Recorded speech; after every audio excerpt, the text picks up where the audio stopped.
શ્રી સ્વામિનારાયણ ભગવાનની જય. અક્ષર પુરુષોત્તમ મહારાજની જય. ગુણાતીતાનંદ સ્વામી મહારાજની જય. પ્રમુખ સ્વામી મહારાજની જય. મહંત સ્વામી મહારાજની જય. પ્રમુખ સ્વામી મહારાજ શતાબ્દી મહોત્સવની જય.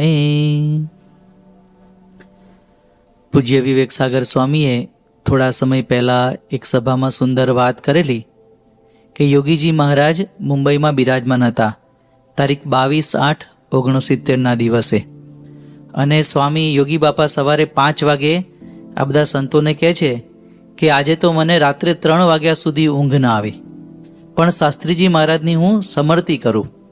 વચ્ચે થોડી ઊંઘ આવે તો સમર્તિ બંધ થાય, પાછી ઊંઘ ઉડે અને હું સમર્તિ કરું. પછી યોગી બાપા શું બોલ્યા, ભલે ઊંઘ ન આવે પણ શાસ્ત્રીજી મહારાજની સમર્તિ તો થાય ને, બહુ સુખ આવે. તો જો મોટા પુરુષો આપણને કેવું શીખવાડે છે, આપણને ઘણીવાર કોઈકને પ્રશ્ન હોય, ઊંઘ ન આવે તો આપણે વલખા મારીએ, કંઈક ટીવી જોઈએ કે ફોનમાં પછી કંઈક વાંચીએ, એમાંથી તો વધારે અશાંતિ થાય. પણ આપણને મોટા પુરુષ શીખવાડે છે કે આવી રીતે આપણા ગુરુની કે આપણા ઈષ્ટદેવની જેટલી સ્મૃતિ કરીએ એટલી આપણા અંતરમાં શાંતિ થાય.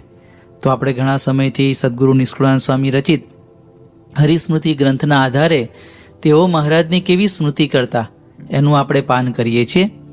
એ જ શ્રેણીમાં આપણે હવે આગળ વધીશું. નિષ્કુળાનંદ સ્વામીએ સ્વામિનારાયણ ભગવાનના જુદા જુદા સ્થાનોમાં જુદી જુદી રીતે બેઠેલા દર્શન કર્યા છે. એમાં જ આગળ કહે છે કે મેં સ્વામિનારાયણ ભગવાનને કરી ઉપર, કરી એટલે હાથી, હાથી ઉપર બેઠેલા પણ ભાળ્યા છે. કરલી, કરલી એટલે કે ઊંટ, તો ઊંટ ઉપર બેઠેલા પણ મહારાજને મેં જોયા છે. અને બહુ બાજે એટલે કે ઘણી વખત, બાજ એટલે કે ઘોડા ઉપર બેઠેલા પણ ભગવાનને જોયા છે. અને એના ઉપર બેઠા હોય ત્યારે સોનેરી સખલાદી સમાજે, શંખલા આવે ને, આપણે જોયા હશે શંખલા, તો એનાથી સુંદર શણગાર કરેલું આસન એ ઘોડા ઉપર મૂક્યું હોય એના પર બેઠેલા મહારાજને મેં જોયા છે. તો આજે આપણે એની વિશેષ સ્મૃતિ કરીએ. તો પહેલાં કહે છે કે કરી એટલે કે ઉપર હાથી ઉપર બેઠેલા સ્વામિનારાયણ ભગવાનના દર્શન કર્યા છે. આપણે પણ ભગવાન સ્વામિનારાયણનું જીવન ચરિત્ર વાંચીએ તો ઘણી બધી વખત મહારાજ હાથી ઉપર બેઠા છે, એમની સવારી નીકળી છે એનું વર્ણન આવે છે. ધરમપુરમાં પણ નીકળેલી, પછી જૂનાગઢમાં પણ નીકળેલી, વડોદરામાં પણ નીકળેલી. તો ઘણી વખત સ્વામિનારાયણ ભગવાન એ પોતે હાથી ઉપર બિરાજમાન થયેલા. એમાં પણ જૂનાગઢની અંદર વિશેષ આપણને પ્રસંગો જોવા મળે છે કે મહારાજ જ્યારે જૂનાગઢમાં પધાર્યા ત્યારે જૂનાગઢના હરિભક્તો, ઝીણાભાઈ દરબાર અને બીજા બધા નાગર હરિભક્તોએ મહારાજનું આવી રીતે ભવ્ય સ્વાગત કર્યું. અને મહારાજને ત્યાં ગામની બહારથી જ આવી રીતે હાથી ઉપર સોનાની અંબાડી પર મહારાજને બિરાજમાન કર્યા. અને પછી મહારાજ જૂનાગઢ શહેરની અંદર આવે છે અને બધા નગરજનો એ તે વખતે મહારાજના અટારીમાં ઊભા રહીને દર્શન કરે છે. અને મહારાજની મૂર્તિ જોઈને આ બધા ઘેલા થઈ જાય છે. તો સોનાની અંબાડી ઉપર મહારાજ બેઠેલા એનું સુંદર વર્ણન એ નારાયણદાસે આ પ્રસંગનું કર્યું છે. તો સ્વામિનારાયણ ભગવાન આવી સોનાના અંબાડીથી શોભતા હાથી ઉપર બિરાજમાન થયા છે અને વાજા વાગે છે, બ્રહ્મચારી ચમર કરે છે. અને તે વખતે એક પ્રસંગ એવો બને છે કે જૂનાગઢના જે નવાબ હતા એ તો પોતે મુસલમાન હતા, હામદ ખાન, પણ એમને સ્વામિનારાયણ ભગવાન માટે ખૂબ જ ભાવ હતો. બ્રહ્માનંદ સ્વામીએ એવો મહિમા એમને કહેલો, પરંતુ એમના જે દીવાન હતા ને એ દ્વેષી હતા, એમને સ્વામિનારાયણ ભગવાન ગમતા નહીં. પણ આવી રીતે ત્યાં પેલા નવાબ હામદ ખાન તો મહારાજના દર્શન કરવા ત્યાં પોતારીની અટારીમાં ઊભા ઊભા દર્શન કરે છે. હવે તે વખતે પ્રસંગ કેવો બને છે કે એક માળી આવે છે હાથમાં હાર લઈને, અને ઈચ્છા થાય છે કે હું ભગવાનને હાર પહેરાવું. ભગવાન તો હાથી પર બિરાજમાન હોય છે. તો નીચે બેઠા બેઠા એ માળી હાર ફેંકે છે અને મહારાજ એ હારને ઝીલી લે છે. અને પછી મહારાજ એની ભક્તિભાવ પૂરો કરવા હાર પોતે ધારણ કરે છે. ત્યાં વળી એક બાળક આવે છે અને બાળકની જોડે કાકડી હોય છે. અને એના પણ અંતરમાં ભાવ થાય છે કે આ કાકડી હું ભગવાનને જમાડું. પણ બાળક તો નાનો, હાથી આટલો ઊંચો, તો મહારાજ એને કહે છે કે તું કાકડી ફેંક. અને પેલો બાળક મહારાજને આમ કાકડી ફેંકે છે. મહારાજ કાકડી ઝીલી લે છે અને એનો ભાવ પૂરો કરવા માટે આટલી મોટી સવારીમાં આખા નગરની વચ્ચે મહારાજ પોતે કાકડી જમે છે. તે વખતે પેલો દીવાન એ હામદ ખાનને કહે છે કે આ જો તમે અમને ખુદા કહો છો, ભગવાન કહો છો, પણ અમને તો વિવેક પણ નથી. વિવેકી માણસ આવી રીતે જાહેરમાં હાથી પર બેઠા બેઠા જમે નહીં.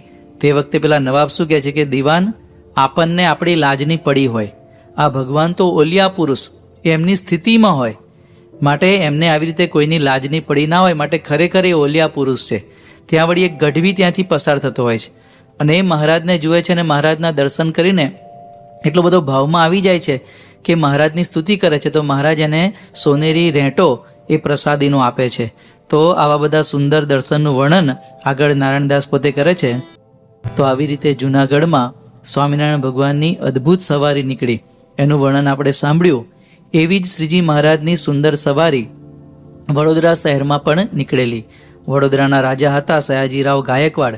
એમને સ્વામિનારાયણ ભગવાન માટે અત્યંત ભાવ હતો અને એમને મહારાજને વિનંતી કરી કે મહારાજ તમે અમારા વડોદરા શહેરમાં પધારો. અને તે વખતે શ્રીજી મહારાજ ત્યાં વડોદરા શહેરમાં જવા માટે નીકળે છે અને વડોદરા શહેરમાં જતા પહેલાં છાણી ગામમાં મહારાજ બિરાજમાન હોય છે. અને તે વખતે સયાજીરાવ એમના કુંવર ગણપતરાવને પોતાની ચતુરંગી સેના લઈને મહારાજનું સ્વાગત કરવા માટે મોકલે છે. અને એમાં એક સરસ મજાનો હાથી અને એના ઉપર આવી સોનાની અંબાડી અને એમાં પછી મહારાજને બિરાજમાન કરે છે પેલા રાજકુંવર. અને મહારાજને લઈને વડોદરા શહેરમાં પ્રવેશ કરે છે. અને તે વખતે લહેરીપુર દરવાજામાંથી મહારાજ આ વડોદરા શહેરમાં પ્રવેશે છે.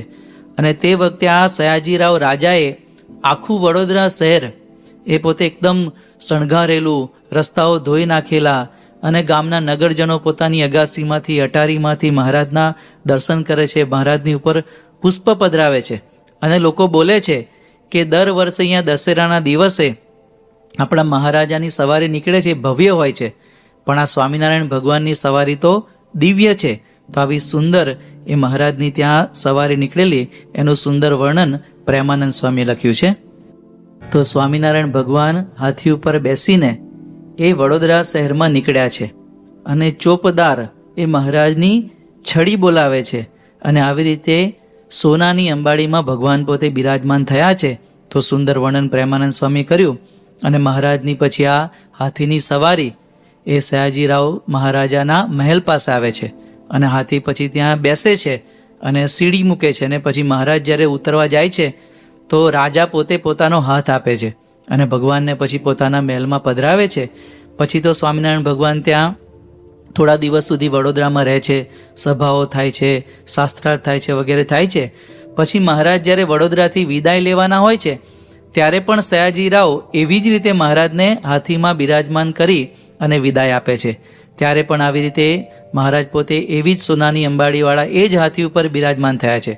અને આપણા જે ભક્ત હતા નાના સાહેબ એ મહારાજને ચમર ઢોળે છે અને ચાંપાનેરી દરવાજેથી છીપવાડના રસ્તે મહારાજ આમ નીકળે છે. અને તે વખતે વચ્ચે આવતા આપણા હરિભક્તોના ઘર આગળ પણ મહારાજ હાથી ઊભો રાખી અને ત્યાં હાથી પર બેઠા બેઠા બધાની પૂજા પણ સ્વીકારે છે. તેનું પણ આગળ વર્ણન પ્રેમાનંદ સ્વામી કરે છે. તો નાના સાહેબ આવી રીતે ચમર ઢોરે છે અને હાથીની આજુબાજુ સંતો બધા ચાલે છે. તો એવી રીતે નગરયાત્રા મહારાજની આગળ ચાલે છે અને રસ્તામાં એક હરિભક્તનું ઘર આવે છે, રણછોડ ભાવસાર. અને એ પોતે મહારાજના દર્શન કરતાં કરતાં મહારાજના રૂપનું વર્ણન કરે છે. હવે એમના જે પત્ની હતા એ અંધ હતા, 20 વર્ષથી પોતાને આંખે દેખી શકતા નહોતા. એટલે એકદમ નિસાસો નાખે છે કે હું કેવી અભાગણી છું કે મહારાજ આવા સુંદર દર્શન આપે છે અને હું મહારાજના દર્શન કરી શકતી નથી.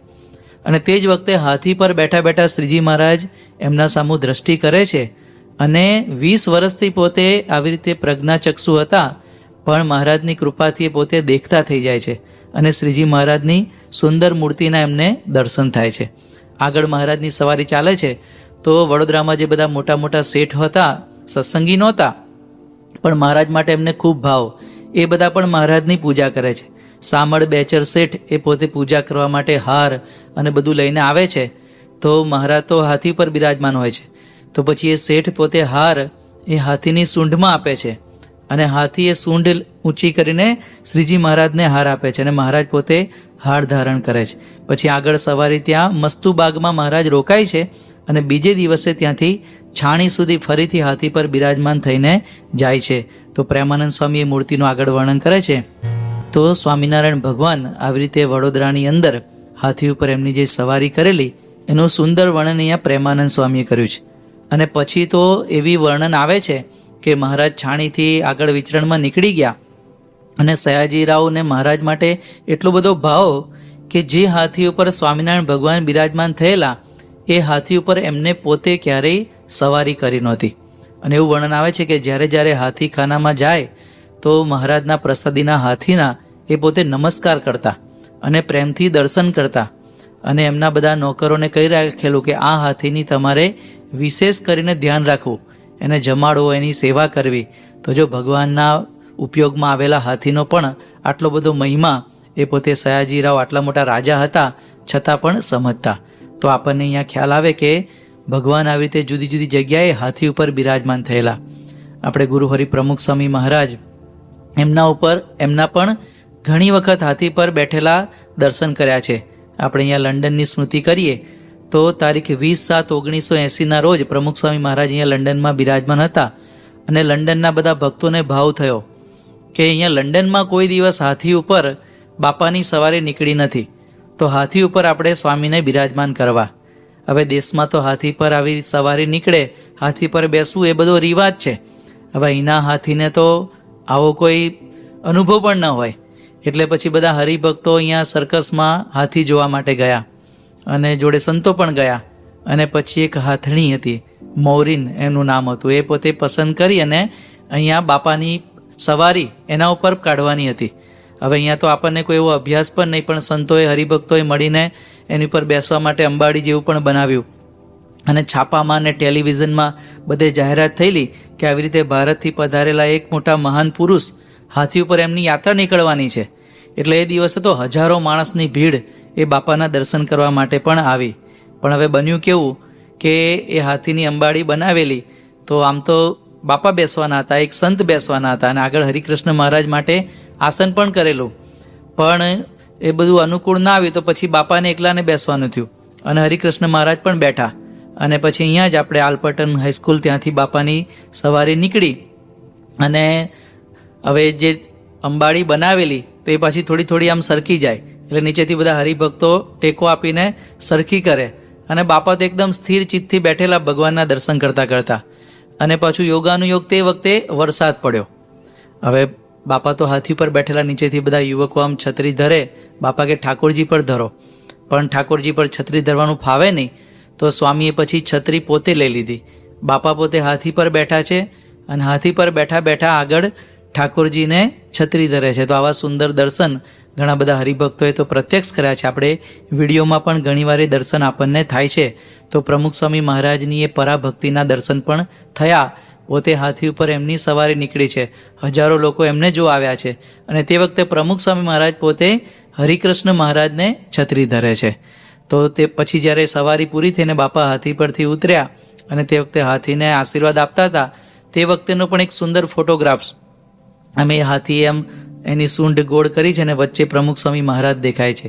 એ ફોટોગ્રાફ પણ અહીંયા બધા જે છાપાઓની અંદર પણ છપાયેલો અને બહુ સુંદર એ બાપાનો ફોટોગ્રાફ્સ લીધેલો, તો એની પણ સ્મૃતિ આપણે કરી છે. તો આવી રીતે અહીંયા નિષ્કુળાનંદ સ્વામીએ હાથી ઉપર સ્વામિનારાયણ ભગવાન બિરાજમાન થયા છે એની સ્મૃતિ કરી. એમ આપણે પણ ઘણી વખત સ્વામી બાપાને હાથી ઉપર જોયા હોય, દરેકને તો કદાચ એવો લાભ ન મળ્યો હોય, તો બીજી ક્યાંક ગાડીમાં બેઠેલા બાપાને જોયા હોય, પણ મૂળ તો આપણે જેટલી સ્મૃતિ કરીએ ને એટલી આપણા અંતરમાં શાંતિ રહે. જેમ શરૂઆતમાં આપણે યોગી બાપાનો પ્રસંગ જોયો ને કે રાત્રે એમને ઊંઘ ઉડી જતી તો શાસ્ત્રીજી મહારાજની સ્મૃતિ કરતા.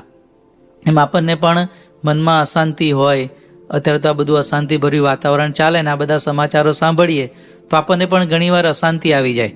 પણ તે વખતે આપણા ગુરુ હરિ પ્રમુખ સ્વામી મહારાજની, મહંત સ્વામી મહારાજની સ્મૃતિ કરીએ.